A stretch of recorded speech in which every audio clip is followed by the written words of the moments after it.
mentioned Duke, and I want to ask you real quick. We're gonna pivot here. We're gonna go to the ACC. I'm gonna call it audible, right. but I started to say this the other day. I'm getting a little frustrated with the discourse around Cooper Flagg because I feel like people are forgetting that this dude is supposed to be a high school senior, right? Like he's putting up these Right. ridiculous numbers. He's 17 years old. He doesn't turn 18 for another 2 weeks. When he is, I said this the other day, when he's as old as Janai Broom, he will be on his second NBA contract. Think about that. When he's as old as Janai Broom, he will be on his second NBA contract.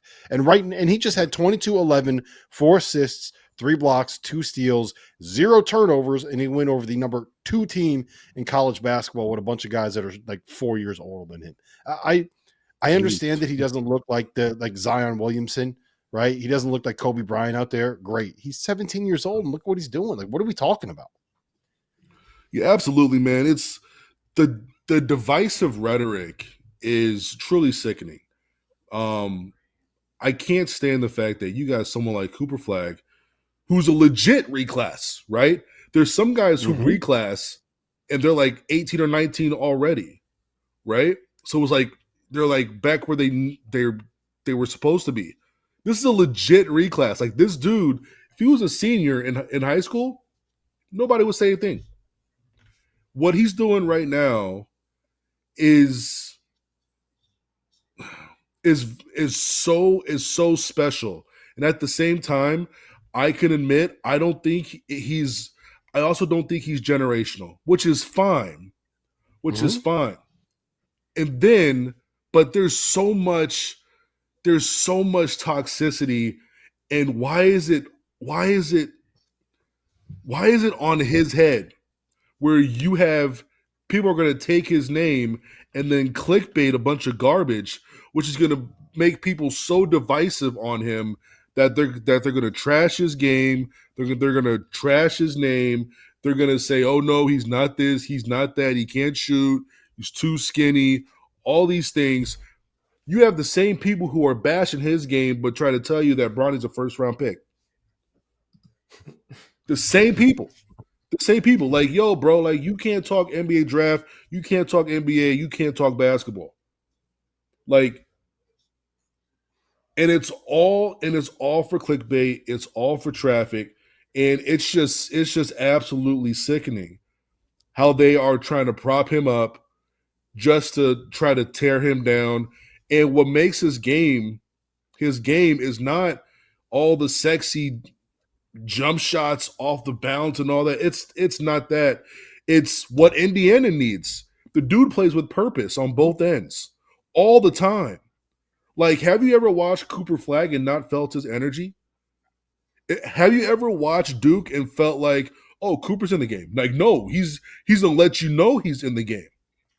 Whether it's a deflection, whether it's a dive on the floor, it's crazy. Yeah, like I said that there's guys that it feels like they show up because they enjoy the lifestyle that comes with being a basketball player in the NBA or these blue bloods. That ain't Cooper Flagg, man. He's there to play ball, Mike. He's there to hoop. Yeah. And that is the only thing that he wants to do and the only thing that he cares about. And kick your ass while doing it too. Yeah, like I think I talked about this the first After Dark that I was on, that he's going to have a game this year where he scores like 12 points and has 7 rebounds, and people are going to be saying, how is this the number 1 pick?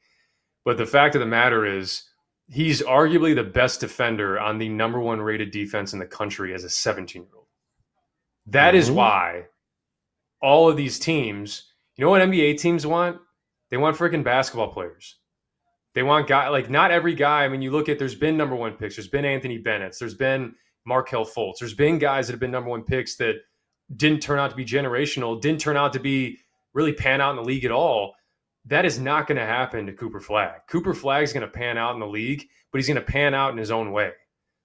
He may end up being an all-star. He may not, right? Like, look at kind of like, I don't think, would you have thought that about Lauri Markkanen? They're different players, but like him coming in to a team, right? If he goes to the Wizards, I don't know, but there's so many teams that I think he would be an asset for because he defends at the level that he does, because of the IQ. Duke can play at the pace they can play because he can rebound and go and make reads in the open floor. Like I love watching him because he plays the game the right way.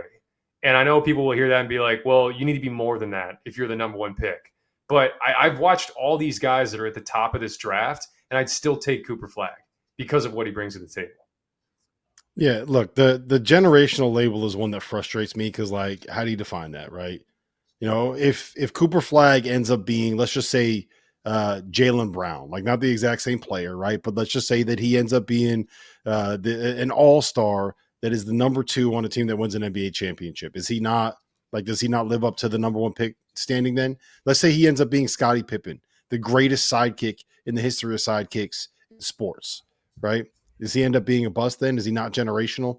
Scottie Pippen was a top 50 player ever. Like, if that's what his path ends up being, is it wrong? Like, it's who he is as a player, man. You just kind of have to accept it and deal with it and roll with it and enjoy what you're seeing from him while you can in college, because he ain't going to be here for very long, fellas. We got another 4 months. 4 more months. And then he's out. He is out the door. Listen,